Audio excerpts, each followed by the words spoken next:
Hello guys, welcome to my channel. I hope you guys are doing absolutely well and good.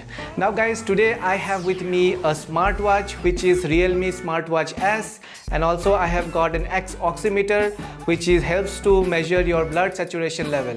Now in today's video we're going to talk about the measurement of blood oxygen saturation level, or known as SpO2, through both this device, which is the pulse oximeter and the smartwatch.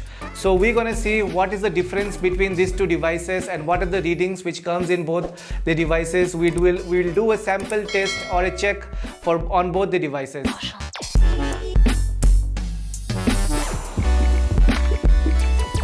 Basically guys, the demand of the pulse oximeter has gone very high nowadays, and lot of places or the online places you will not be able to find an oximeter.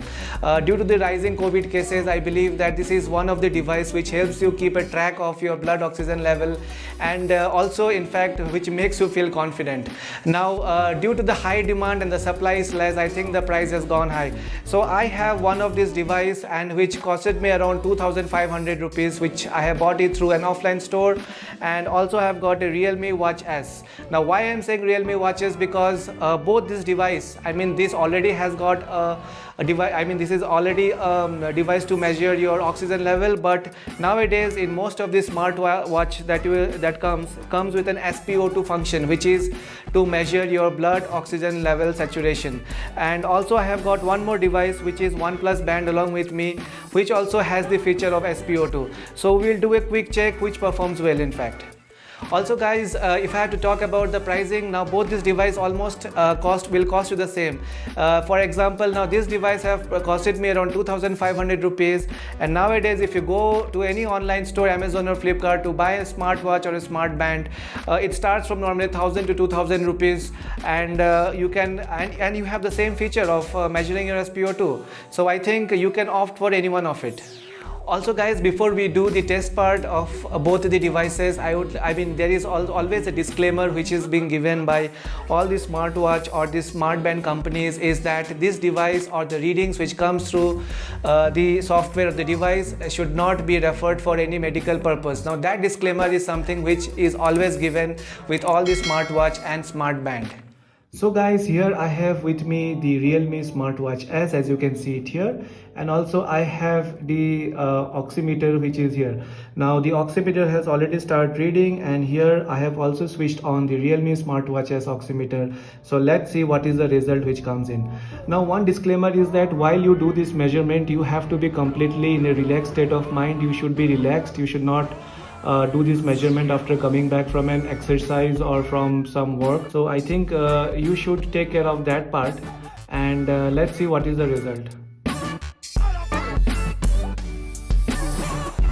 Now as you can see here guys, the oximeter is giving me a reading of 97%, and the heartbeat shows as 94, while the Realme smartwatch has also come up with the conclusion of 97%, which is almost close guys. Now what I will do is that I will do one more test with the OnePlus Band. So guys, yeah, I have all the three devices. Let me start the one. This is the OnePlus Band that you can see it here, and on the right hand side is the oximeter which is here, and oximeter is very fast, and as you can see here it has already started reading it. And let's see what is the result which comes in the Realme Smartwatch S as well as on the OnePlus Fitness Band.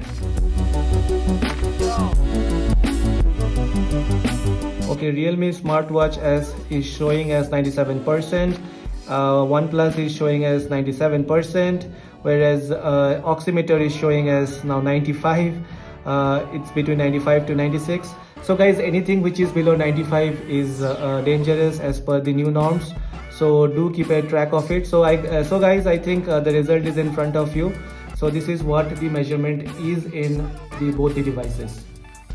So guys, to conclude, I would like to say that if you are not getting a pulse oximeter in the market right now, as an alternative, you can go ahead and buy a smartwatch which can give you an approximate figure about your SpO2 or your oxygen level reading. But if you are looking for an accurate or perfect, which all the professional or the doctors use it, then you should definitely go for a pulse oximeter, which is always helpful. And during this COVID time, I think this will be better useful than a smartwatch. But if you're looking for, apart from measuring your SpO2, if you're also looking for tracking your health, fitness and all those things, go for a smart band or a smartwatch. So that's how we conclude this today's video. If you like this video, give a thumbs up. If you have any questions, drop your questions in the comment box below.